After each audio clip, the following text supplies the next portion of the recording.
जय हिंद दोस्तों। कैसे हैं आप सब लोग। आई होप आप सबकी पढ़ाई बहुत अच्छी चल रही होगी। एंड जो भी बच्चे हमारे साथ जुड़े हुए हैं उन सबको पता होगा कि हमने हमारे चैनल पे एक टारगेट 50 प्लस सीरीज़ चलाई है। इस सीरीज़ का प्राइमरी ऑब्जेक्टिव क्या है? इस बार जो भी बच्चे यूपीएससी सीडीएस 2026 में बैठ रहे हैं और वो हमारे साथ जुड़े हुए हैं, चाहे किसी भी प्लेटफॉर्म के थ्रू, चाहे वो हमारे साथ यूट्यूब पे जुड़े हैं, चाहे वो हमारे दूसरे यूट्यूब चैनल पे जुड़े हुए हैं, या तो वो हमारे टेलीग्राम चैनल पे जुड़े हुए हैं, उन सब बच्चों के लिए ये एक यूनिक इनिशिएटिव है जिसमें कि हम फोकस कर रहे हैं कि इस बार आप जो अपना जीएस का पेपर देने वाले हैं उसमें आप एटलीस्ट 50 प्लस स्कोर कर पाओ। एंड जिन भी बच्चों ने हमारी जो फर्स्ट वीडियो आई थी that is war fought during British rule, उसमें ये बताया भी गया था आपको स्पेसिफिकली कि 50 प्लस का टारगेट जो है वो ओवर अचीवेबल नहीं है। मतलब ऐसा नहीं है कि ये थोड़ा सा ज़्यादा हमने इसका जो स्टैंडर्ड है वो रखा है, नहीं, आराम से 50 प्लस हर साल कई सारे बच्चे अचीव करते हैं, बशर्ते आपने सही स्ट्रैटेजी सही टॉपिक्स को फॉलो किया हो। लास्ट एक टॉपिक हम आपको करा चुके हैं एंड उसमें जिन भी बच्चों का या जिन भी बच्चों ने कमेंट किया था, आप लोगों के कमेंट देख के हमें बहुत अच्छा लगा, है ना। इस तरह के कमेंट हमें हमेशा मोटिवेट करते हैं एंड हम लोग उससे मोटिवेट होकर ट्राई करते हैं कि टाइमली मैनर में आपके लिए इस तरह की वीडियोस और लाएं। जैसे लास्ट वीडियो का टॉपिक आपने देखा, उसको बहुत डिटेल में आपको कराया गया, वहीं हम आज नए टॉपिक को लेके आए हैं that is your economic policies, जो कि हम बात करेंगे लैंड रेवेन्यू के ऊपर। तो आज का जो पूरा मुद्दा होगा that is your land revenue. तो थोड़ा सा देख लेते हैं कि लास्ट के कुछ सालों में लैंड रेवेन्यू के कौन कौन से क्वेश्चंस आए हैं। फॉर एग्जांपल देखिए यहाँ 2017, देखो लैंड टेन्योर सिस्टम, यहाँ पर बात करी गई है ज़मींदारी, महालवाड़ी एंड रियायतवाड़ी की। क्लियर। अगेन आप देखोगे 2012 में सीडीएस में पूछा गया है अबाउट परमानेंट सेटलमेंट। अच्छा, ये जो परमानेंट सेटलमेंट है इसका जो दूसरा नाम है वो आप ऑलरेडी देख चुके हैं, इसी का दूसरा नाम होता है ज़मींदारी सिस्टम। आज हम इन सारी चीज़ों को कवर करेंगे कि कौन सा सिस्टम क्या होता है, क्या उसमें टॉपिक फॉलो किया गया है। अगेन आप देखो सीडीएस 1 2017। अब जरा यहाँ पर एक बार एनालाइज करो। ये देखो CAPF 2017, ठीक है, और ये है CDS 1 2017। तो CDS 1 आप लोग अनुमान लगा सकते हो कि अप्रैल के लगभग में हुआ होगा एंड जो आपका CAPF है वो अगस्त में हुआ होगा, ठीक है। अप्रैल में देखो क्या आया है, रैयतवाड़ी सिस्टम, है ना। बहुत इजी क्वेश्चन पूछा गया है, 4 सिंपल ऑप्शन दिए गए हैं और पूछा गया है रैयतवाड़ी जो सिस्टम है ये किसने स्टार्ट किया था। तो जब आप इस टॉपिक को कर लोगे तो आपको पता होगा कि ये अलेक्जेंडर रीड के द्वारा स्टार्ट किया गया था। मतलब अबव दी, मतलब जितनी भी स्टेटमेंट दी गई हैं उनमें से तो आपका अलेक्जेंडर रीड यहाँ आंसर होता।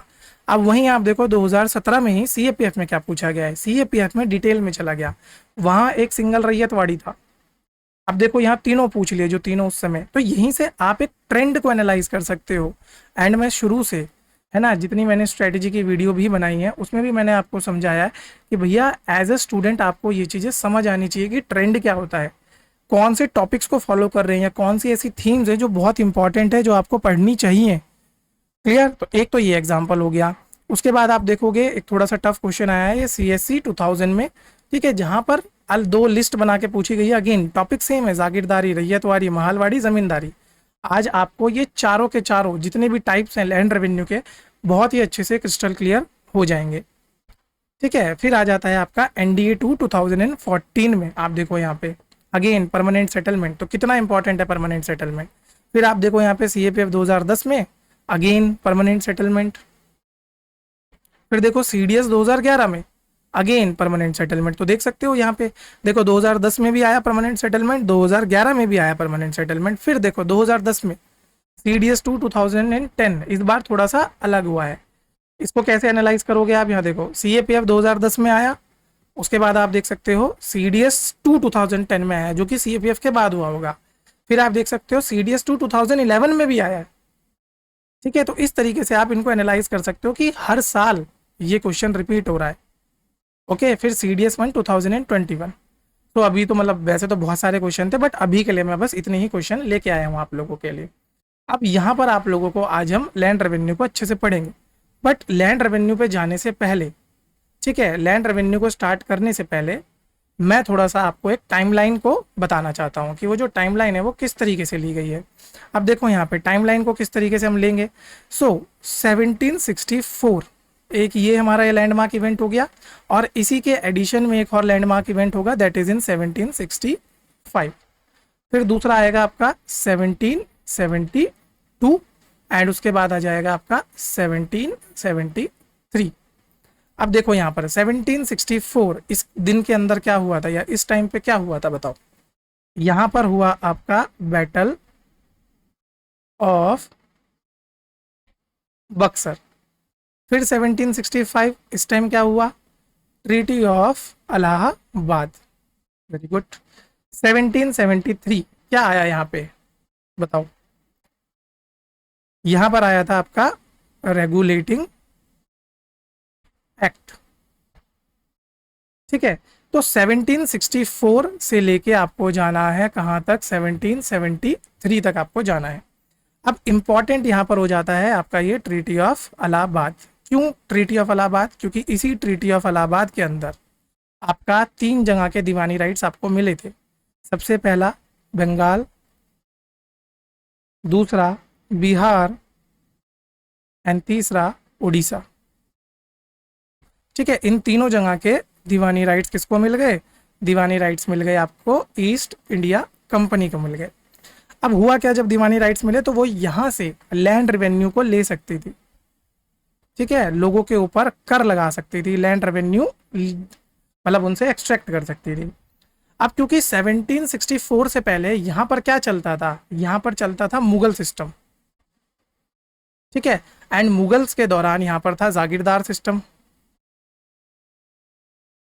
अभी जो जागीरदार सिस्टम था, अब क्योंकि ईस्ट इंडिया कंपनी नई नई कंपनी है, अभी उन्हें दीवानी राइट्स मिले, तो उनका ना लोकल लोगों के साथ उतना इन्फ्लुएंस नहीं था, मतलब उतना ज़्यादा उन्हें लोकल कंडीशंस के बारे में पता नहीं था। And they were very smart businessman, तो वो नहीं चाहते थे कि उनके किसी भी एक्शंस की वजह से उनके दीवानी राइट्स में कोई प्रॉब्लम है। तो टिल 1764 टू 1772 उन्होंने क्या किया, यहाँ पर जो सेम सिस्टम पहले यूज़ होता था उसी को कंटिन्यू करने दिया। बस क्या हुआ, 1772 में फिर एक व्यक्ति आते हैं आपके, और इनका नाम आपको पता भी होगा, इनका नाम है वॉरेन हेस्टिंग। ठीक है, ये आगे चल के आपके first governor general of Bengal भी बने थे। ठीक है, ये तो बेसिक चीज़ आपको पता ही होगी। और वो बनाए भी किसके दौरान गए थे, रेगुलेटिंग एक्ट के अंदर ही इनको first governor general of Bengal बनाया। तो इन्होंने क्या इशू किया था, इन्होंने यहाँ पर स्टार्ट किया था आपका इजारादारी सिस्टम। ठीक है, इनके द्वारा लाया गया था इजारादारी सिस्टम। तो यहाँ से आपका शुरू हो जाता है पूरी की पूरी कहानी रिगार्डिंग इजारादारी। ठीक है, सो इसी को अब हम थोड़ा सा पढ़ेंगे कि इजारादारी सिस्टम में होता क्या है। जस्ट अ सेकेंड, मैं एक बार इसे थोड़ा सा सेट कर लेता हूँ। हाँ, सो अब यहाँ देखिए आप इजारादारी सिस्टम। ठीक है, इसकी डेट थोड़ी सी यहाँ पर गलत हो गई, लगभग इसकी स्टार्ट हुई थी 1772 के लगभग से यहाँ पे स्टार्ट हुआ था। इसको स्टार्ट कहाँ पर करा गया था, बंगाल के आसपास के एरिया में स्टार्ट किया था। किसने किया था, वॉरेन हेस्टिंग ने। And it was starting during 1772 के लगभग में किसने किया, वॉरेन हेस्टिंग ने। सबसे पहली चीज़ तो आपको यहाँ पर यही याद रखनी है कि वॉरेन हेस्टिंग यहाँ पर बहुत इंपॉर्टेंट होंगे। नेक्स्ट चीज़ जो आपको इसमें याद रखनी है कि this was your first land revenue system. ठीक है, सबसे पहला लैंड रेवेन्यू सिस्टम ये एक तरीके का ऑफिशियल और अनऑफिशियल बनाया गया था। यहाँ पर जिस भी व्यक्ति को इस पूरी लैंड की जिम्मेदारी दे दी, मान के चलो ये एक पीस ऑफ लैंड था जो कि ईस्ट इंडिया कंपनी के अंदर आता था। अब इस लैंड के जो इजारा है, ठीक है, उसको बेचना होता था। तो बहुत सारे लोग ना यहाँ पे आके बिड करते थे। ठीक है, जैसे ए बी सी 3 लोगों ने यहाँ पे बिड किया, उनमें से जो भी हाईएस्ट बिड करेगा उसको ये पीस ऑफ लैंड अलॉट कर दिया जाता था। अब ये piece of land for several years, ठीक है, मतलब जितने भी साल का उनका कॉन्ट्रैक्ट होगा, फॉर सेवरल ईयर्स ये इस ए नाम के व्यक्ति को चला गया। अब ये जो ए नाम के व्यक्ति है, ये यहाँ से टैक्स कलेक्ट करेगा, उसका एक सर्टेन शेयर किसको देगा, ईस्ट इंडिया कंपनी को देगा। क्लियर, तो ये चीज़ यहाँ पर होती थी। जो जिसने भी हाईएस्ट बिड किया है उसको बोला जाता था इजारादार बोला जाता था। क्लियर, तो ये चीज़ आपकी समझ आ गई। अब इसका जो टाइम पीरियड यहाँ पे लिया गया है, so that time period is around कि सबसे पहले तो ये 5 साल के लिए दिया जाता था। ठीक है, जब सबसे पहली बार दिया गया it was given for 5 years. बाद में इसको कन्वर्ट कर दिया एज एन एनुअल सिस्टम, मतलब हर साल इसके लिए बिडिंग वॉर होगी। मतलब जो ज़मीन है पहले 5 साल के लिए दे दी, लेकिन उसके बाद इन्होंने इसको थोड़ा सा चेंज कर दिया और वो कन्वर्ट हो गया किसमें, फॉर एनुअल पर्पस के लिए। तो पहला रेवेन्यू सिस्टम यहाँ पर शुरू जो है वो आपको समझ आया, क्लियर। नेक्स्ट आ जाते हैं हम किसके तरफ, अगला आता है आपका यूआर परमानेंट सेटलमेंट। ठीक है, ये जो परमानेंट सेटलमेंट है ये किसके द्वारा लाया गया था, it was taken by Lord Cornwallis. ठीक है, लॉर्ड कॉर्नवालिस ने इसको स्टार्ट किया था।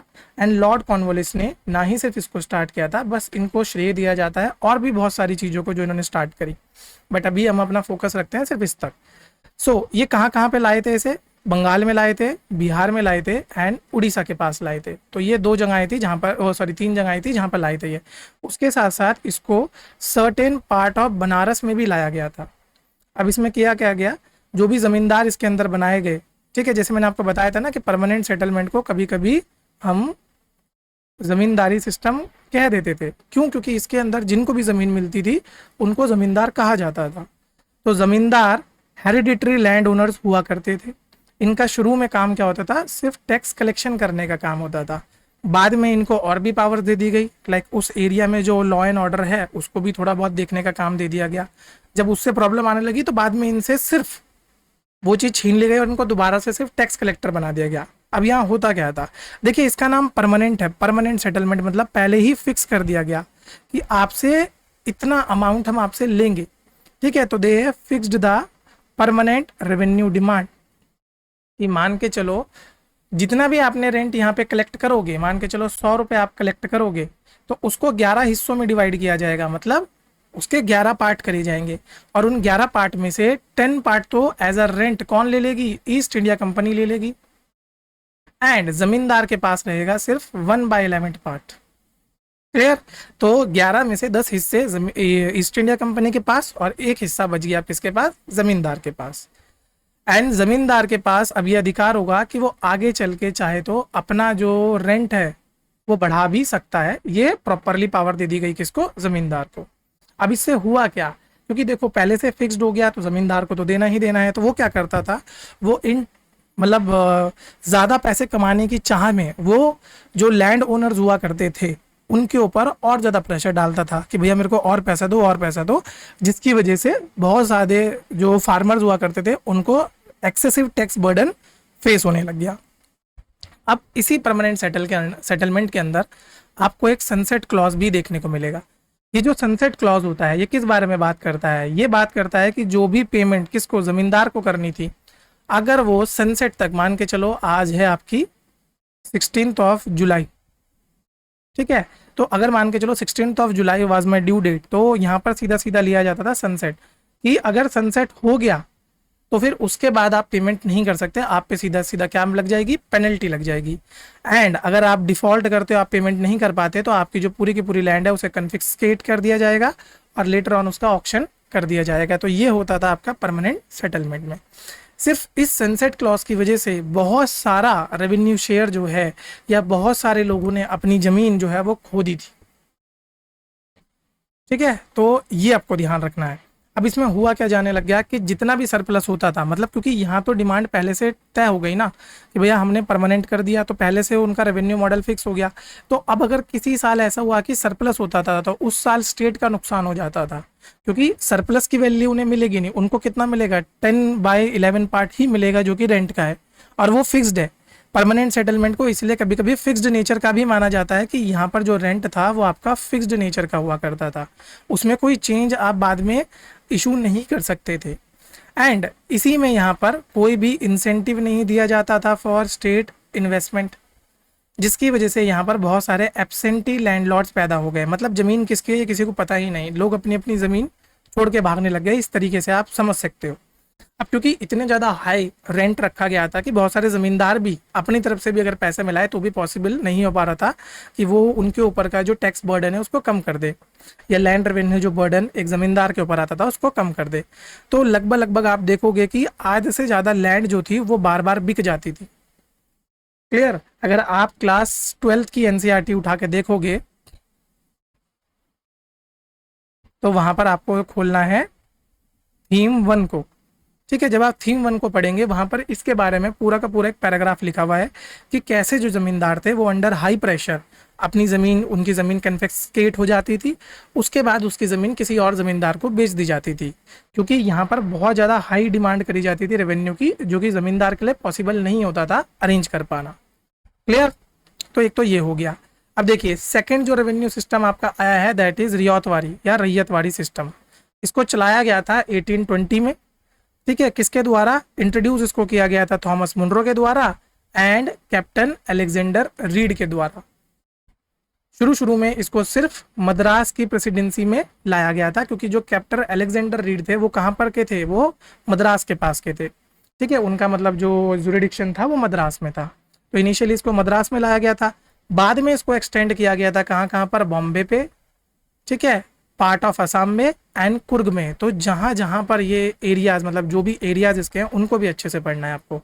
जैसे परमानेंट सेटलमेंट का कहाँ था? Bengal, Bihar, Orissa and part of Banaras. Ryotwari का हो गया बॉम्बे, असम एंड कुर्ग एंड मद्रास में, तो इसको लाया गया था। अब यहाँ पर आपको समझना है, जैसे परमानेंट सेटलमेंट में जो लैंड ओनर हुआ करता था दैट इज योर जमींदार, मतलब सारी की सारी लैंड किसकी है? वो जमींदार की थी, तो लैंड ओनर वहाँ पे जमींदार है, इसलिए जमींदार से टैक्स लिया जा रहा था। रैयतवाड़ी में जो लैंड ओनर था वो कौन था? रियात था, जो कल्टीवेटर था, उसको एज अ लैंड ओनर बता दिया गया। अब जो भी सेटलमेंट होगा वो किससे होगा? वो डायरेक्ट सेटलमेंट होगा। तो जो बीच में एक मिडल मैन था आपका, जैसे ऊपर वाले में जमींदार था मिडल मैन, अब यहाँ पर वो मिडल मैन हट गया। ठीक है, तो यानी कि जो ईस्ट इंडिया कंपनी है they will directly deal with the रियात। ठीक है, तो डायरेक्टली रियात से ही क्या लिया जाएगा? यहाँ पर अब टैक्स कलेक्शन किया जाएगा, और जो टैक्स रेट था वो भी आपका पूरा का पूरा साइंटिफिकली इशू किया जाता था। किस तरीके से? प्रोडक्टिविटी को पहले पूरा चेक किया जाएगा, कितनी प्रोडक्टिविटी है, अगर सरप्लस प्रोडक्टिविटी है तो फिर ज़्यादा टैक्स, अगर लेस प्रोडक्टिविटी है तो कम टैक्स। बट अगर ऑन एन एवरेज निकालें तो जितना भी प्रोडक्शन आएगा या प्रोडक्टिविटी आएगी उसका 45 to 55% आपका एज अ टैक्स में दे दिया जाएगा। अब इसके दौरान ना ईस्ट इंडिया कंपनी ने जो भी प्रीवियस गलतियां करी थी उन सब से सीखा। जैसे परमानेंट सेटलमेंट में उनकी गलती क्या थी? उन्होंने रेवेन्यू डिमांड को फिक्स कर दिया एंड उसमें बताया नहीं कि हम इसे रिवाइज भी कर सकते हैं, बट यहाँ पर उन्होंने बोला कि ये रिवाइज होगा और हर 20 से 30 साल में, ठीक है, around and around 20 to 40 years में इसको रिवाइज किया जाएगा। क्लियर? बट क्योंकि यहाँ पर भी इतनी ज़्यादा आपका एक्सेसिव रेवेन्यू डिमांड होने लग गया, जिसकी वजह से आगे चल के इनडेटनेस हो गई, यानी कि बहुत ज़्यादा कर्जा हो गया लोगों पे, और बाद में जो आपके फार्मर्स थे वो उतना ज़्यादा टैक्स सरकार को दे नहीं पा रहे थे। क्लियर? थर्ड रेवेन्यू सिस्टम जो होता है that is your Mahalwari system. अभी जो महालवाड़ी सिस्टम था ये तीसरा सिस्टम था। आप देखोगे इसकी शुरुआत किसने करी थी? इसकी शुरुआत करी थी आपकी होल्ट मैकेंजी ने, लगभग 1822 के लगभग में। अब देखना यहाँ पे कंफ्यूज हो जाओगे आप, ठीक है, जैसे मैंने यहाँ भी 1822 लिखा है, बट यूजुअली आप एक और डेट देखोगे इसमें 1833 है ना। बहुत से बच्चे भी हो भी गए होंगे कि सर हमने तो 1833 पढ़ा है। तो होल्ट मैकेंजी ने इसकी शुरुआत 1822 में करी थी, लेकिन लेटर ऑन इसको जो फॉर्मलाइज किया गया था या एक लार्ज पार्ट में जो लगाया गया था वो किसने लगाया था? वो लगाया था विलियम बेंटिक ने। ठीक है, विलियम बेंटिक वही थे जो कि आपके first governor general of India थे। ठीक है, तो first governor general of India William Bentinck ने इसको क्या करा था? आपका यहाँ पर इशू किया था। अब बेंटिक जो थे इन्होंने किसकी मदद ली थी इसको समझ लो। ठीक है, बेंटिक ने 1833 के लगभग में मदद ली मार्टिन बर्ड की। क्लियर? और ये जो मार्टिन बर्ड नाम का व्यक्ति है इन्हीं को बोला जाता है as the father of land revenue settlement in North India. ठीक है, तो नॉर्थ इंडिया में जो भी लैंड रेवेन्यू सेटलमेंट हुआ है उसका फादर बोला गया है मार्टिन बर्ड को। तो इनकी मदद से 1833 के लगभग में आपका किसने? विलियम बेंटिक ने इसको यहाँ पर फॉर्मलाइज किया। अब यहाँ पर जो लैंड ओनर थे वो कौन थे? वो आपके महाल्स को बोला जाता था। महाल्स यानी कि पूरा का पूरा गांव। ठीक है, ना तो कोई मिडिल मैन है, जमींदार है, ठीक है, ना तो डायरेक्ट फार्मर से डील हो रही है, अब डील हो रही है पूरे के पूरे गांव के साथ एज अ लीगल एंटिटी या एज अ सिंगल एंटिटी। तो यहाँ पर पूरे के पूरे विलेज को, महल को एज अ रेवेन्यू यूनिट यहाँ पे डिक्लेयर कर दिया गया और सबको as a collective land owner, मतलब अब किसी एक व्यक्ति की लैंड नहीं है, पूरे के पूरे गाँव की वो ज़मीन है, तो हर किसी को यहाँ पर अपना कॉन्ट्रीब्यूशन देना होगा। अब इसमें क्या हो गया, इन्होंने सोचा कि भैया चलो किसी एक व्यक्ति पे ज़्यादा प्रेशर नहीं पड़ेगा, एज अ पूरा गाँव पे पड़ेगा। हालांकि इन्होंने इसमें भी यही चीज़ डाली कि हर 20 से 30 साल में हम रेवेन्यू को फिर से क्या करेंगे, रिवाइज करेंगे। शुरुआत में इसको 66% पे सेट किया गया था, बाद में उसको घटा के 50% पे ले आया गया। क्लियर। और यहाँ पर इन्होंने वेरिंग रेंट को यूज़ किया, मतलब on the basis of different type of soil, भाई जिस गांव में जिस तरह की सॉइल है उसके हिसाब से जो रेंट है उसको अलग अलग रखा गया। अब जो गांव का सरदार हुआ करता था, ठीक है, उसको बोला जाता था लंबरदार। आप लोगों ने ये टर्म सुनी भी होगी, ठीक है, कहाँ पर, पंजाब के इलाके में आपने लंबरदार सुना होगा, नॉर्थ वेस्ट प्रोविंसेस में आपने लंबरदार का नाम सुना होगा, मतलब ऐसे टर्म्स यूजुअली फॉलो होती हैं। सेंट्रल इंडिया के आसपास में इस तरह की टर्म्स आपको बहुत देखने को मिलेगी। तो जो लंबरदार हुआ करता था यही क्या करता था, कलेक्ट करता था, और जो रेवेन्यू था वो किसको देता था, ब्रिटिशर्स को देता था। एंड अगेन यहाँ पर भी बात वही आ गई कि भैया हैवी बर्डन होने लगा टैक्स का, जिसकी वजह से पूरा का पूरा जो विलेज होता था वो देख नहीं पाता था, यानी कि यहाँ पे रेवेन्यू नहीं दे पाता था। अब इस पूरे लेक्चर से आपको, मतलब इस पूरे इन्फोग्राफिक से आपको क्या याद रखना है कि जितने भी आपके सिस्टम लाए गए थे उनको as a maximum revenue extraction की तरह यूज़ किया गया था बाय द ब्रिटिशर्स। मतलब यहाँ पर कोई भी वेलफेयर ऑफ द पेजेंट्स की बात करी ही नहीं गई थी। एंड इसी चीज़ की वजह से, क्योंकि इतना ज़्यादा रेवेन्यू उनसे एक्सट्रैक्ट करा जा रहा था, जिस वजह से इंडिया में आप देखोगे फ्रीकरिंग पॉवर्टी देखने को मिली है, इनडेटनेस देखने को मिली है। एंड अगर इसके ऊपर थोड़ा सा भी अगर क्लाइमेट हार्श हो जाता था, ठीक है, या फिर कोई भी अननेचुरल इवेंट हो जाता था, यानी कि फॉर एग्जाम्पल अगर फ्लडिंग हो गई, ठीक है, या फेमाइन आ गया, तो फिर बिल्कुल ही बुरी हालत हो जाती थी यहाँ पर इंडियंस की और रूरल इंडिया की, टू बी स्पेसिफिक। क्लियर। तो आई होप आपको ये सारी चीज़ें तो समझ आई होंगी। अब जब इसको कर ही रहे हैं तो समझ लेते हैं कि इंडिया में ट्रेड हुआ कैसे करता था।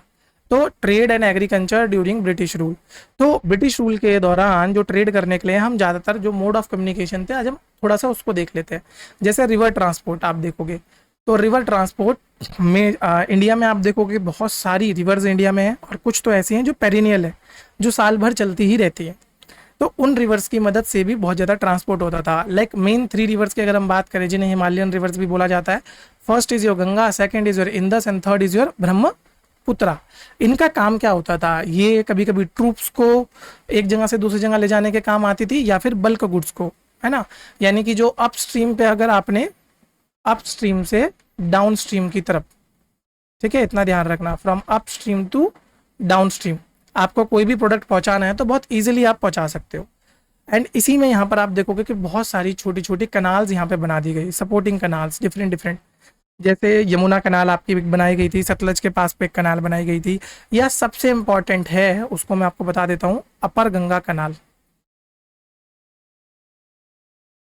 ठीक है, ये बहुत इंपॉर्टेंट कनाल है, अपर गंगा कैनाल, जो कि आपका कहाँ से बनाई गई है, हरिद्वार से बनाई गई है। ठीक है, हरिद्वार से, और ये पूरा का पूरा पानी पहुंचाती थी आपका कहाँ, यूपी के इंटरनल एरियाज तक। तो ये वन ऑफ द इम्पॉर्टेंट कनाल है। फिर इन्हीं चीज़ों को, यानी कि अब क्योंकि पानी जो है, रिवर ट्रांसपोर्ट जो है वो आपका बहुत ज़्यादा सीधा जाके रिवर कहाँ पर आपका डेल्टा बनाती है, समुद्र के पास, तो इनको जोड़ दिया गया पोर्ट से। तो आप देखोगे Calcutta port, Bombay port, Madras port. अब इन सब पोर्ट्स का यूज़ क्या होता था, ठीक है, तो आप देखोगे शुरुआत के टाइम से जो मेजर मोड ऑफ ट्रांसपोर्टेशन हुआ करता था वो हुआ था मरीन ट्रांसपोर्टेशन, क्योंकि वो एक तो बहुत ही चीप पड़ता है, और उसके साथ आपका जो क्वांटिटी है वो बहुत ज़्यादा एक्सपोर्ट हो सकती है एक गो में।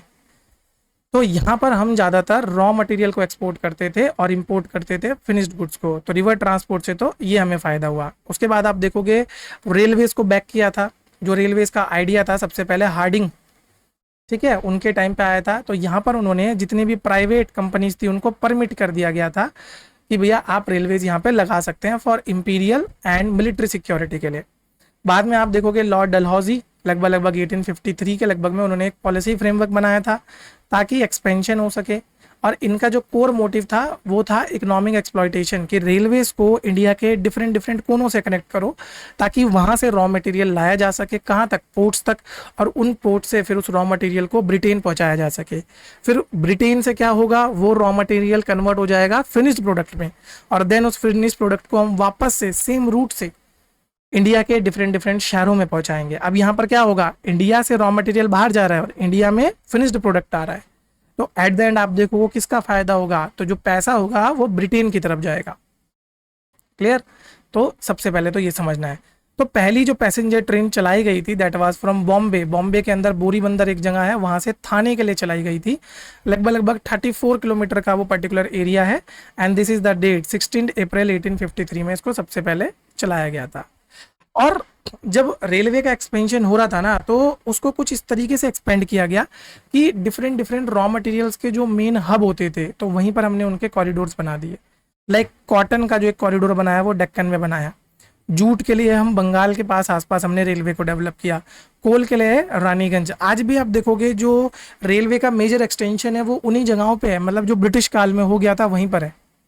ठीक है, डेक्कन सेंट्रल रेलवे आपको दिखेगा, ठीक है, फिर वेस्टर्न रेलवे आपको दिखेगा, ईस्टर्न रेलवे दिखेगा, रानीगंज, ठीक है, तो इन सब जगहों पे। नेक्स्ट आप देखोगे कि कमेटी आपकी बनाई गई थी for separating the budget of railway. पहले क्या होता था कि एक सिंगल बजट पेश किया जाता था जो इंपीरियल लेजिस्लेटिव असेंबली होती थी इंडिया की, ठीक है, इंपीरियल सेंट्रल लेजिस्लेटिव असेंबली। बाद में क्या हुआ, इन 1920 में एक्वर्ड कमेटी ने अपनी एक रिपोर्ट सौंपी, और उस एक्वर्ड कमेटी की रिपोर्ट के हिसाब से कि भैया अब से क्या करा जाना चाहिए, रेलवेज का बजट अलग और जो जनरल बजट है वो अलग। और सोचो ये जो चीज़ थी ये 1924 से चली आ रही थी, लेटर ऑन ये अब जाके बंद हुई है। ठीक है, तो चलो एक क्वेश्चन मैं आपसे पूछता हूँ कि ये 1924 के बाद कब तक चली, ठीक है, जिस साल ये बंद हुई उस साल का ईयर आपको कमेंट बॉक्स में मेंशन करना है। नेक्स्ट जो इंपॉर्टेंट मोड ऑफ कम्युनिकेशन होता था that is your postal services. ठीक है, पोस्टल सर्विसेज की जब आप बात करोगे तो इसको स्टार्ट किया गया था बाय वॉरेन हेस्टिंग इन मार्च 1774। ठीक है, देन आते हैं आपके लॉर्ड डलहौजी, इनको बोला जाता है father of modern postal system.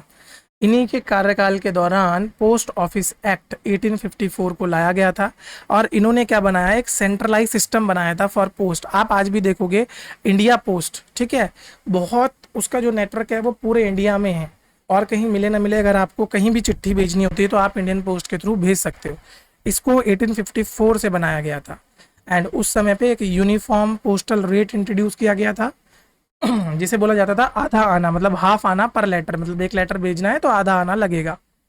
ठीक है, और जो पोस्टल स्टैम्प्स इशू किए गए थे सबसे पहले फॉर द फर्स्ट टाइम सिंधे द्वक का पोस्टल स्टैम्प इशू किया गया था। आप यहाँ पे देख सकते हैं साइड में सिंधे द्वक, स्किंडे द्वक, मतलब जो भी प्रोनाउंसिएशन होगा आप देख सकते हैं। फिर नेक्स्ट चीज आती है that is your telegraph act, और आपको पता होगा वर्ल्ड वॉर में टेलीग्राफ ने बहुत इंपॉर्टेंट रोल प्ले किया था। इंडिया के अंदर जो पहली एक्सपेरिमेंटल टेलीग्राफ लाइन जो लाई गई थी that was from Calcutta to Diamond Harbour in 1850s। उसके बाद इलेक्ट्रिक टेलीग्राफ सिस्टम इंट्रोड्यूस किया गया था इन 1852 बाय लॉर्ड डलहौजी। तो आप देखोगे इंपॉर्टेंट चीज़ों में ज़्यादातर लॉर्ड डलहौजी का नाम रहा है, चाहे वो पोस्टल हो चाहे वो टेलीग्राफ हो। ठीक है, तो यहाँ पर आप एक ऐसे ट्रिक भी बना सकते हैं कि भैया जब भी पोस्टल टेलीग्राफ से रिलेटेड कुछ भी पूछा जाएगा तो एक नाम आपके दिमाग में हमेशा रहना चाहिए, दैट इज योर डलहौजी। पहली जो पूरी की पूरी फुल टेलीग्राफ लाइन जो ओपन करी गई थी date was between Calcutta and Agra. और आप देखोगे 1857 का जो हमने रिवॉल्ट किया था, ठीक है, उसमें भी both postal services and telegraph line इनका बहुत इंपॉर्टेंट रोल था इंडियन के जो राजा थे उनको हराने में, क्योंकि एक जगह से दूसरी जगह इंफॉर्मेशन अगर किसी राजा को पहुंचानी होती थी तो वो अगेन वो पुराना एंशिएंट सिस्टम की घोड़े पे एक आदमी को चिट्ठी लेके भेज रहे हैं, फिर वहां से जवाब कब तक आएगा। वहां पर जरूरी था स्विफ्ट कम्युनिकेशन जो कि ब्रिटिशरों को अलाउड कर रहा था, कौन, ये टेलीग्राफ लाइंस के थ्रू ब्रिटिशरों को स्विफ्ट कम्युनिकेशन मिल जा रहा था। ठीक है, इसी वजह से रिवॉल्ट ऑफ 1857 में जो कम्युनिकेशन इज द की हम बोलते हैं ना, उस वजह से भी ईस्ट इंडिया कंपनी हमसे जीत पाई थी। क्लियर, तो ये तो हो गए आपके कम्युनिकेशन वाले पॉइंट, ट्रांसपोर्ट एंड कम्युनिकेशन किस तरीके से हुआ। उसके बाद आप देखो कि एग्रीकल्चर का कमर्शियलाइजेशन किस तरीके से ब्रिटिश रूल में हुआ है। तो पहले हम क्या करते थे, सब्सिस्टेंस फार्मिंग में हम यूजुअली जो स्टेपल क्रॉप्स होती है ना हमारी, ठीक है, staple crops like wheat, rice, barley, इनको यूजुअली ग्रो करते थे। एंड सब्सिस्टेंस फार्मिंग का एक और आप फैक्टर या पैरामीटर आप बोल सकते हो कि हम उतना ही उगाते थे जितना हम कंज्यूम कर पाए, मतलब हम इसको बाहर बेचने के लिए नहीं उगाते थे, ठीक है। It was not commercial farming. यहाँ पर एक तो जो आपके कन्वेंशनल फार्मिंग थी, यानी कि कन्वेंशनल क्रॉप्स हुआ करती थी उनको, उसमें स्टेपल क्रॉप्स आ जाएगी, वीट, राइस, बार्ले, कॉटन भी आप बोल सकते हो यहाँ पर आ सकती है, ठीक है, वो भी हम उगाते थे। बट ज़्यादातर इनका जो यूज़ होता था ना वो हाउस होल्ड कंजप्शन के लिए होता था। तो ऐसे समझ सकते हो कि जो क्रॉप्स जो कि हाउस होल्ड कंजप्शन, ठीक है, या हाउस होल्ड डिमांड को मीट करने के लिए बनाया जाए उसे बोलते हैं सब्सिस्टेंस फार्मिंग। बाद में इसकी जो प्रोडक्शन था वो मार्केट ओरिएंटेड हमने कर दिया, ठीक है, मतलब अब जो क्रॉप्स उगाई जाएंगी उनको बेचने के पर्पज से, और ज़्यादातर ऐसे में हम कैश क्रॉप्स को उगाते हैं। तो कैश क्रॉप्स में कौन आ जाएगा आपका, cotton, jute, indigo, rubber, sugar cane, tea and coffee, इस तरह की क्रॉप्स हमने उगाई। अब हुआ क्या, क्योंकि देखो अब यहाँ पर हमने कम्युनिकेशन स्टेब्लिश कर दिया, ट्रेड के लिए हमने रूट्स खोल दिए, तो अब जितने भी क्रॉप्स हैं उनको हम बाहर देशों में ले जाके भी बेच सकते हैं, ठीक है, मतलब रेलवे से उनको कहाँ तक ले आएंगे, हम पोर्ट्स तक ले आएंगे, और फिर उसके बाद हम उनको रिवर के मरीन ट्रांसपोर्ट के थ्रू हम उन्हें ट्रांसपोर्ट कर देंगे। अब सबसे पहले समझ लेते हैं इंडिगो कल्टीवेशन। देखो इंडिगो कल्टीवेशन को कभी कभी निज कल्टीवेशन भी बोला जाता है, जहां पर कि जो प्लांटर्स थे, और यूजुअली ये किस तरह के प्लांटर्स हुआ करते थे, ये सब आपके ब्रिटिश प्लांटर्स होते थे। आप देखोगे बाद में जाके बहुत ज़्यादा यहाँ पर कॉन्फ्लिक्ट्स भी हुए हैं, the Indian farmers and the British planters. तो पूरा का पूरा जो एरिया था वो ब्रिटिश प्लांटर्स कंट्रोल करते थे, ठीक है, वो ही लेबर्स को हायर करते थे, और ज़्यादातर जो लेबर्स हुआ करते थे वो कौन होते थे, ये जो लेबर्स हुआ करते थे ये आपके इंडियंस हुआ करते थे। तो British planter and Indian labours, ठीक है। तो प्लांटर्स क्या करते थे, पीजेंट्स को कॉन्ट्रैक्ट्स दे दिया करते थे ताकि वो इंडिगो सप्लाई करेंगे थ्रू विलेज हेडमैन। अब यहाँ पर जैसे जैसे कॉन्ट्रैक्ट्स होते जाते थे, वो कॉन्ट्रैक्ट्स बहुत ज़्यादा प्रीडेटरी कॉन्ट्रैक्ट्स होते थे, मतलब उनके अंदर इतने ज़्यादा हार्श कंडीशन होती थी कि कभी कभी तो पूरी की पूरी जो क्रॉप होती थी, या पूरी की पूरी क्रॉप में जितनी लागत लगी है उतना भी प्लांटर्स को उतना भी जो पीजेंट्स होते थे उनके पास पैसा वापस नहीं आता था। एंड इसी वजह से आप देखोगे कि बाद में बहुत ज़्यादा कॉन्फ्लिक्ट हुए, उसके लिए बहुत सारी पॉलिसीज आई, बहुत सारे रिवॉल्ट हुए। जैसे आप देखोगे यहाँ पर प्लांटर्स ने थ्रेट का यूज़ किया, वायलेंस का यूज़ किया एंड लीगल प्रेशर का यूज़ किया ताकि इंडिगो कल्टीवेशन को बढ़ाया जा सके। एंड उनको दादन दिया करते थे एडवांसेस, किस पे, हाई इंटरेस्ट रेट पे, कि भैया आप एक काम करो, लो हमसे पैसे ले जाओ, इस क्रॉप को उगाओ, और फिर जब क्रॉप उगा लोगे तो क्रॉप लाके हमको बेच देना। बट उसका इंटरेस्ट इतना ज़्यादा होता था कि उसकी वजह से जितना भी उसने पैसा लिया है उसका इंटरेस्ट रेट इतना बढ़ जाता था कि प्लांटर को अपनी पूरी की पूरी क्रॉप उसको सरेंडर करनी पड़ जाती थी। एंड इंडिगो के साथ एक और दिक्कत थी, चलो इकोनॉमिक पॉइंट ऑफ व्यू से तो गलत हो ही रहा था, but ecological point of view से भी गलत था, क्योंकि इंडिगो एक ऐसी लैंड है जो जहां पर भी उगेगी वहां पर फॉर द नेक्स्ट 5 ईयर और कोई भी क्रॉप्स नहीं उग सकती, मतलब जो फर्टिलिटी होती थी लैंड की वो डिक्लाइन हो जाती थी। एंड अगर वो इस चीज़ को लेके कभी भी कोर्ट्स वगैरह में जाते थे तो वहाँ पर ज़्यादातर जो फैसले होते थे वो यूरोपियन प्लांटर्स के फेवर में ही दिए जाते थे, क्योंकि जो जज होता था वो भी यूरोपियन है, ठीक है, तो वो ज़्यादातर यूरोपियन प्लांटर्स के फेवर में ही अपना जो फैसला था वो देता था। अब इन सब कॉन्फ्लिक्ट्स की वजह से, इन सब प्रॉब्लम्स की वजह से आपको इंडिगो रिवोल्ट देखने को मिलेगा, जो कि 1859 से 60 के बीच में हुआ था। एंड इसी रिवॉल्ट के बाद आपका एक इंडिगो एक्ट 1862 लाया गया था। इसके अंदर जो कंपलसरी इंडिगो कल्टीवेशन का एक आप बोल सकते हो प्रेशर डाल रखा था उसको ख़त्म किया गया। एंड जो रियायत होते थे वो कॉन्ट्रैक्ट को रिफ्यूज़ भी कर सकते थे। देन प्लांटर्स जो थे वो कहाँ चले गए, चंपारण चले गए, है ना, बिहार में। एंड अगेन आप देखोगे चंपारण सत्याग्रह हुआ था, ये भी अगेन इंडिगो खेती के लिए हुआ था। And this is one of the first movement of Gandhi ji in India, आप सबको पता होगा, अप्रैल 1917 में ये हुआ था। एंड इसी के ऊपर एक कमेटी बनी थी, उसका नाम याद रखना, एडवर्ड गायत कमेटी, ठीक है, जिसने पूरा का पूरा ये चंपारण सत्याग्रह यानी कि जो इंडिगो रिवॉल्ट था इसको पूरा अच्छे से एग्जामिन किया था और इसकी रिपोर्ट दी थी किसको, ईस्ट इंडिया कंपनी या फिर यूरोपियंस को। तो ये आप समझ सकते हैं यहाँ पे। अब ट्रेड का पैटर्न क्या होता था, तो थोड़ा सा एंशियंट टाइम में समझते हैं हम। जब इंडिया में ईस्ट इंडिया कंपनी आई नहीं थी तो हम क्या करते थे, हम कॉटन कल्टीवेशन करते थे, ठीक है, साथ साथ हम सिल्क का कल्टीवेशन। चलो सिल्क से मैं एक एग्जांपल लेता हूँ। अराउंड एंड अराउंड बिफोर 1857 का एरा आप ले सकते हो, या 1800 अर्ली 1800 का एरा आप ले लो। तो इस अर्ली 1800 के एरा में आप देख सकते हो, या फिर 1700 टू 1800 के एरा में आप एनसीईआरटी पढ़ोगे तो उसमें आपको देखने को मिलेगा कैलिसो नाम का एक सिल्क का प्रोडक्ट होता था। वो इतना फेमस सिल्क होता है कि ब्रिटेन में ऐसा बोला जाता था कि जो भी रॉयल फैमिली है उसके पास एक रुमाल होगा ना तो वो कैलिसो का ही रुमाल होगा। एंड आपको पता है कि इस सिल्क के ऊपर वेटिंग 3-3 साल की वेटिंग हुआ करती थी। अगर आपने आज ऑर्डर दिया है तो 3 साल बाद आपको ये रुमाल मिलेगा, तो इतनी वेटिंग होती थी। तो यहाँ पर हम क्या थे, एज अ मेजर एक्सपोर्टर हुआ करते थे, ठीक है। मेजर एक्सपोर्टर किस चीज़ के, फिनिश्ड गुड्स के। तो यहाँ पर हम फिनिश्ड गुड्स को दुनिया को बेचा करते थे। Later on east India company की इस तरह की आप बोलोगे एक्सप्लॉयटेटिवली पॉलिसीज आई, जिनकी वजह से हमारा फिनिश्ड गुड्स को, ठीक है, मतलब जो हम एक्सपोर्ट करते थे फिनिश्ड गुड को, उन्होंने ख़त्म कर दिया।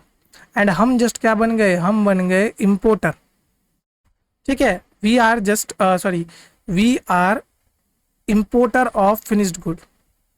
हम इम्पोर्ट करने लग गए। और एक्सपोर्ट हम क्या करते थे, तो we are the exporter of raw material. मतलब रॉ मटेरियल कैसे, देखो कॉटन है, कॉटन उगाया इंडिया में गया। अभी जो कॉटन इंडिया में उगा इसको शिप्स में डाल के कहाँ भेजा गया, ब्रिटेन भेजा गया। एंड ब्रिटेन में वहाँ पर डिफरेंट डिफरेंट जो कंपनीज होती थी उसने इस कॉटन को क्या किया, आपका डिज़ाइन किया, आप डिज़ाइन बोल सकते हो, ठीक है। और मशीनरी के थ्रू इसकी क्या बनाई, एक शर्ट बनाई, फिनिश प्रोडक्ट बनाया। सिंपल मैं बोल देता हूँ, फिनिश्ड प्रोडक्ट बनाया। कोई भी फिनिश प्रोडक्ट हो सकता है वो।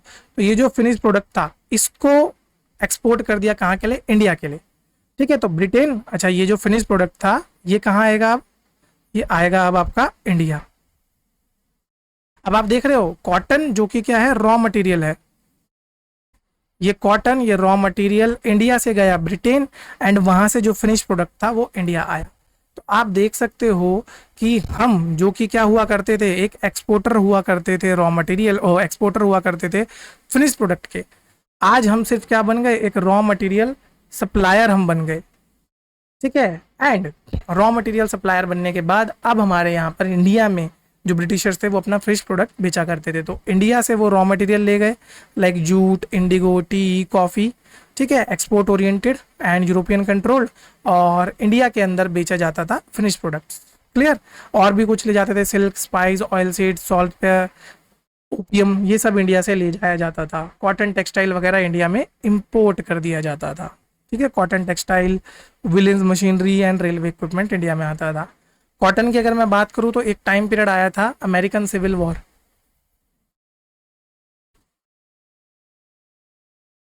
ठीक है, अमेरिकन सिविल वॉर।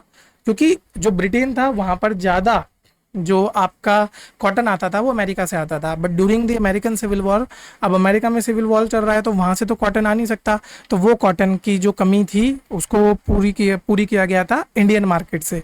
तो उस दौरान कॉटन का भी कमर्शलाइजेशन हो गया। एंड उसी वजह से आज देखो, आज India one of the most important एक कंट्री माना जाता है in terms of cotton, clear. Next आ जाता है टेक्सटाइल। तो ब्रिटिश इंपोर्ट की वजह से इंडियन जो हैंडलूम्स थे वो सब तबाह हो गए। तो ये तो हो गया आपका किसकी बात, ट्रेड की बात, कि किस तरीके से ट्रेड होता था। अब समझ लेते हैं थोड़ा सा लेबर्स की बात, ठीक है। लेबर्स के लिए यहाँ पर क्या क्या हुआ था। तो जब आप लेबर्स की बात करेंगे तो सबसे पहला एक्ट जो लाया गया था that is your factory act of 1881, ठीक है। इसके लाने के पीछे होता क्या था, तो अगर मैं प्री फैक्ट्री एक्ट की बात करूं तो प्री फैक्ट्री एक्ट जो कंडीशंस थी वो कुछ खास थी नहीं, है ना। लेबर्स को अराउंड एंड अराउंड 12 से 15 आवर्स डेली वर्क करना पड़ता था। उसके साथ साथ यहाँ पर कोई भी उनको छुट्टियां नहीं मिलती थी, नो हॉलीडे। साथ साथ यहाँ पे चाइल्ड लेबर भी आपको देखने को मिलेगा, ठीक है, चाइल्ड लेबर के ऊपर भी कोई भी रेगुलेशन नहीं हुआ करती थी। अब यहाँ पर कुछ लोग थे जिन्होंने इसके ऊपर आवाज़ उठाई। फॉर एग्जांपल इन लोगों के नाम बता देता हूँ, S Bengali and N Lokhande. इन लोगों के एफर्ट्स की वजह से आप देखोगे कि पहला फैक्ट्री एक्ट ऑफ 1881 आपका इंडिया में पास हुआ। एंड उसके बाद ही जो आपकी फैक्ट्रीज थी उनके अंदर कुछ चीज़ें रेगुलराइज हुई। फॉर एग्जांपल 6 साल के बच्चे से कम की एज के, मतलब 7 साल से कम की एज के बच्चों का यहाँ पर कभी भी एम्प्लॉयमेंट नहीं होगा, उसको प्रोहिबिट किया गया था। एंड जो चिल्ड्रंस थे उनके लिए वर्किंग आवर्स भी क्या कर दिए गए थे, पर लिमिटेड कर दिए गए थे। फॉर एग्जांपल 7 से 12 साल की उम्र के जितने बच्चे थे, ठीक है, इनके लिए सिर्फ 9 आवर्स पर डे, एक दिन में सिर्फ ये 9 घंटे इनसे काम करवाया जाएगा। और ये जो चीज़ थी ये सिर्फ कुछ ही कंपनीज के ऊपर लगती थी, कुछ ही फैक्ट्रीज के ऊपर लगती थी। लाइक अगर कोई ऐसी कंपनी है जो ब्रिटिश ओन टी के ऊपर काम कर रही है उस पे नहीं, एंड कॉफ़ी प्लांटेशन वालों पे ये वाला एक्ट नहीं लगेगा। ये सिर्फ कौन सी फैक्ट्रीज के ऊपर लगेगा, जो मैकेनिकल पावर के ऊपर चल रहे हैं, ठीक है, जो कि मैकेनिकल पावर के ऊपर काम कर रहे हैं, साथ साथ वहाँ पे 100+ एम्प्लॉई हैं। क्लियर? तो इन दो के, मतलब जो इन दो कैटेगरी को पूरा कर रहा होगा, सिर्फ उन्हीं कंपनीज के ऊपर ये फैक्ट्री एक्ट ऑफ 1881 आपका अप्लाई होगा। उसके बाद आपका फैक्ट्री एक्ट ऑफ 1891 आपका आया, and because of the pressure from the Berlin conference, ठीक है, तो एक बैकग्राउंड में बर्लिन कॉन्फ्रेंस हुई। ये बर्लिन कॉन्फ्रेंस में बेसिकली लेबर्स के बारे में बात होती थी, है ना, उनके ऊपर हो रहे अत्याचार के बारे में बात होती थी। तो इनकी वजह से, जो कि 1890 में हुआ था, एंड साथ साथ एक और इंडियन है जिनका नाम है एन लोखंडे, ठीक है, इनके एफर्ट्स की वजह से आप देखोगे कि फैक्ट्री एक्ट ऑफ 1891 भी पास हुआ। एंड अगेन यहाँ पे चाइल्ड लेबर को थोड़ा सा और रेगुलेट किया गया। अब क्या क्या चीज़ें यहाँ पर रेगुलेट करी गई, सबसे पहले तो जो मिनिमम एज थी, अभी जो हमने पीछे पढ़ा था 7 साल, उसको बढ़ा के 9 साल कर दिया। एंड जो अपर एज ब्रैकेट था उसको 12 से 14 कर दिया। वर्किंग आवर्स थे उनको थोड़ा सा डिक्लाइन कर दिया, 9 घंटे से लेके अब वो कितना हो गया, 7 आवर्स के लिए हो गया पर डे, ठीक है। साथ साथ यहाँ पे एक और चीज थी कि जो नाइट शिफ्ट थी, ठीक है, night shift is prohibited, night shift को प्रोहिबिट कर दिया था फॉर चाइल्ड, कि जो चिल्ड्रन होगा वो नाइट शिफ्ट नहीं कर सकता था। इसी के बाद आप देखोगे विमेन के जो वर्किंग आवर्स है उनको भी फिक्स किया गया, 11 hour a day. Weekly holiday को इंट्रोड्यूस किया गया सबसे पहली बार, तो ये एक इंपॉर्टेंट पॉइंट है जो आप देख सकते हो, ठीक है। फिर आया मेन के जो वर्किंग आवर थे वो अभी भी अनरेगुलेटेड थे, है ना, जैसे कि आप लोगों ने एक मीम सुना ही होगा, हम आदमी हमारे साथ ऐसा ही होता है, ठीक है। तो मेन के जो वर्किंग आवर थे उनको रेगुलेट अभी तक नहीं करा गया था। बाद में इसको अप्लाई कर दिया गया था उन फैक्ट्रीज के ऊपर जो मैकेनिकल पावर को यूज़ कर रही है, चाहे वहाँ पे एम्प्लॉय कितने ही हो। Again British owned T and coffee plantation, उनको इससे अलग रखा गया था। फिर आता है आपका फैक्ट्री एक्ट ऑफ 1911। यहाँ पर पहली बार ऐसा हुआ था कि जो अडल्ट मेल था उनके वर्किंग आवर्स को सबसे पहली बार रेगुलेट किया गया।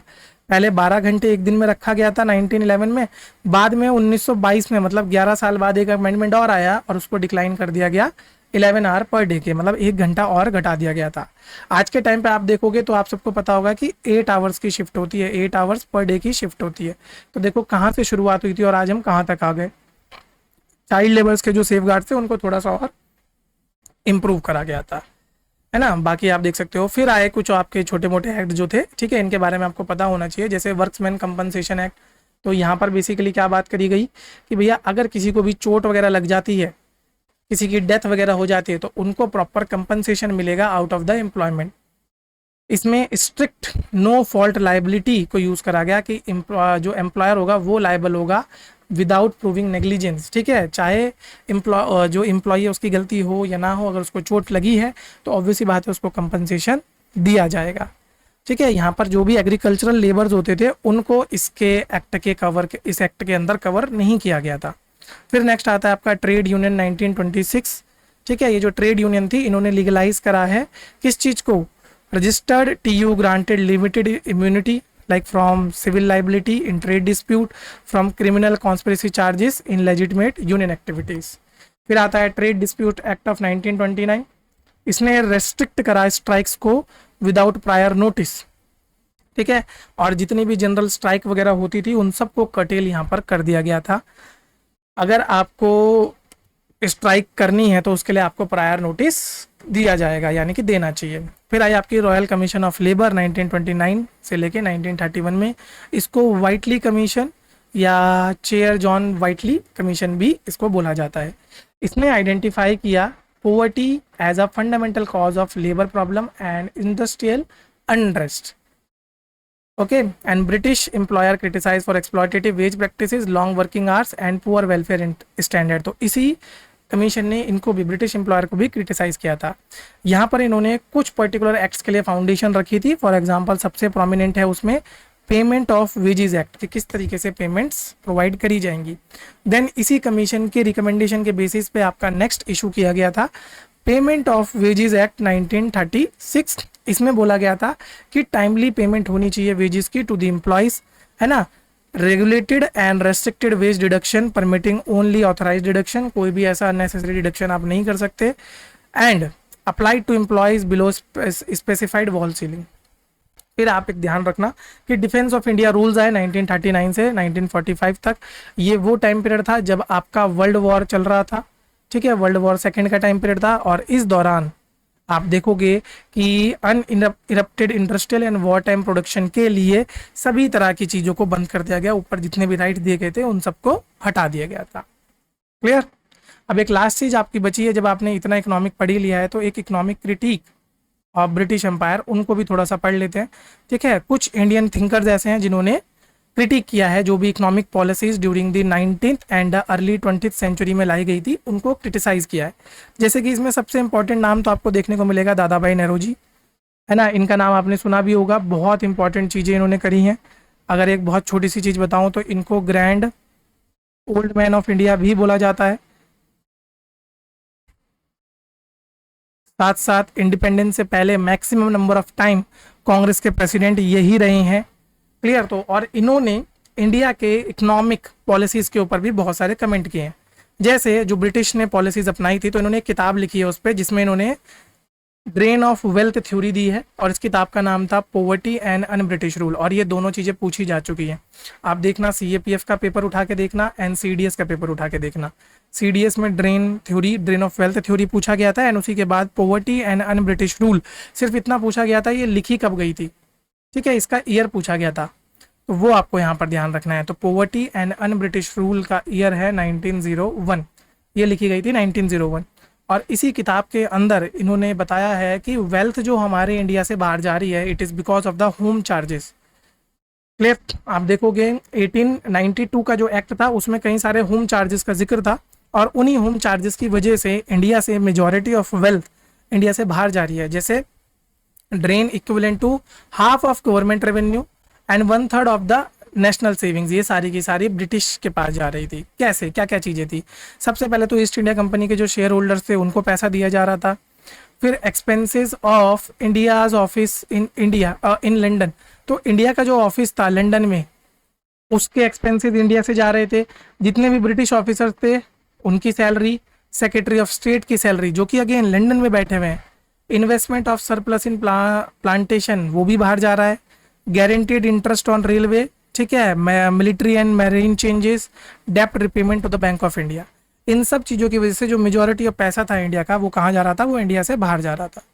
नेक्स्ट व्यक्ति जो है दैट इज योर रोमेश चंद्र दत्त, ठीक है, नाम में थोड़ा यहाँ पे गलत हो गया बट आप चंद्र समझ पढ़ना इसे, ठीक है। तो रोमेश चंद्र दत्त ने लिखी थी economic history of India, and ये लिखी गई थी इनके द्वारा। वैसे तो बेसिकली ये 2 वॉल्यूम में आई थी, तो वॉल्यूम फर्स्ट आई थी 1902 में, एंड जो सेकेंड वॉल्यूम आई थी दैट इज इन वॉल्यूम, जो लिख देता हूँ volume 2, it is in 1904। Sorry ये 3 नहीं है, ठीक है, इसको 4 समझ लेना। एक सेकेंड अलग से लिख देता हूँ, थोड़ा कन्फ्यूजन कम होगा। ये आया था आपका 1904 के अंदर, ठीक है, और ये आई थी 1902 के अंदर। इन्होंने क्रिटिसाइज किया था the exploitative policies of land revenue and taxation policies, and साथ साथ इन्होंने बताया था कि इंडियन टेक्सटाइल का डिक्लाइन हुआ है और हैंडलूम इंडस्ट्री का, जब से इंग्लैंड से फिनिश्ड प्रोडक्ट इंडिया में आने लग गया। और इन सब का कारण इन्होंने बताया था कि रेलवे ने मदद किया है इस इंपोर्ट पेनिट्रेशन को, कि जो भी बाहर से चीज़ें आ रही हैं और इंडिया में ज़्यादा अंदर तक कैसे जा पा रही हैं, क्योंकि रेलवे ठीक है, रेलवे जो बनाया गया था वो ब्रिटिशर्स ने अपने फायदे के लिए बनाया गया था।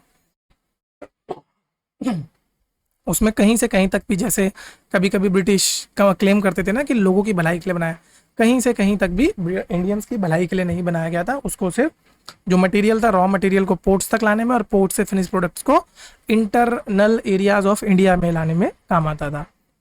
फिर आते हैं जी सुब्रमण्यम अय्यर, इनकी किताब का नाम है some economic aspect of British rule in India, and ये लिखी गई थी आपकी लगभग 1903 के लगभग में, तो ये आपको याद रखना है।